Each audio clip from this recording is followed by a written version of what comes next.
রাসূল সাল্লাল্লাহু আলাইহি ওয়াসাল্লাম বলেছেন যে এই পৃথিবীর মধ্যে যার কর্ম তাকে পিছিয়ে সরিয়েছে, কথা বোঝার চেষ্টা করবেন, যার কর্ম তাকে পিছিয়ে সরিয়েছে তার বংশ ও মর্যাদা তাকে আগিয়ে দিতে পারে না।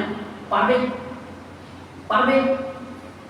আমার বোন বা আমি এমন একটি কাজ করলাম যেখানে মান সম্মান সব শেষ, বাবা মার মান সম্মান, গ্রামের মান সম্মান সমস্ত কিছু শেষ। কোন গ্রামে থাকছি গ্রামের নামটা আসবে, তো সমস্ত দিক থেকে মান সম্মান শেষ। তো আমার বংশ উচ্চ স্থানে বংশ, তো ওই বংশের মর্যাদা কি কখনো আমাকে উচ্চ স্থানে পৌঁছে দিতে পারবে বা আপনাকে পারবে না? এই বংশে তো বলেছেন মান মান মাত্তা বিহি আমালুহু ওয়া ইয়াসরুহু নাসাবুহু। তোমাদের মান সম্মান, যার কোনো ইজ্জত, যার কোনো কর্ম তাকে ইজ্জত থেকে সম্মান থেকে পিছিয়ে দিয়েছে, ওর বংশ মর্যাদা কখনো তাকে উচ্চ স্থানে পৌঁছে দিতে পারে না। তো বংশ থাকলে মর্যাদা পাওয়া যায় না, বংশ থাকলে মর্যাদা পাওয়া যায় না, ধন সম্পদ থাকলে মর্যাদা পাওয়া যায় না।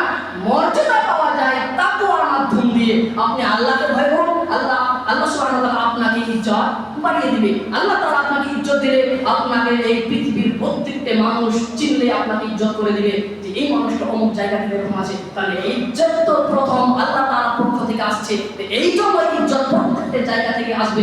আল্লাহ সুবহানাহু ওয়া তাআলা মানুষকে হিদায়াত করলেন, মানুষকে ইজ্জত বাড়িয়ে দিলেন। পৃথিবীর এমন কোনো মানুষ নাই যে মানুষকে নিচু স্থানে পৌঁছে দিবে। সম্মানিত উপস্থিতি ভাই, কথাটা বোঝার চেষ্টা করুন।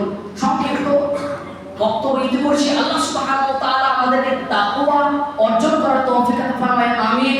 আল্লাহ প্রত্যেকটা মানুষকে তাকওয়াটা কি জিনিস সেটা বুঝার তৌফিক দান করুন, আল্লাহুম্মা আমিন। আল্লাহ আমরা যতদিন ইবাদত করেছি প্রত্যেকটা ইবাদতের মাধ্যমে আল্লাহ তুমি আমাদের তাকওয়া অর্জন হওয়ার তৌফিক দান করুন, আল্লাহুম্মা আমিন। আল্লাহ আমরা প্রত্যেকটা মানুষ যারা ইবাদত করছি, যারা রাস্তায় চলাফেরা করছি, অন্য কোনো মানুষের সাথে কথাবার্তার মাধ্যম দিয়ে থাকছি, প্রত্যেকটা ক্ষেত্রে সেকেন্ডে সেকেন্ডে আল্লাহ তোমার তাকওয়া আমাদের দিলের মধ্যে পয়টা করে দাও, আল্লাহুম্মা আমিন। আল্লাহ রাসূল সাল্লাল্লাহু আলাইহি ওয়াসাল্লামের ভালোবাসা আমাদের দিলের মাধ্যমে বসিয়ে দাও, যেন আল্লাহ তোমার ওই দিন আমরা আপনার এই তোমার এই তাকওয়া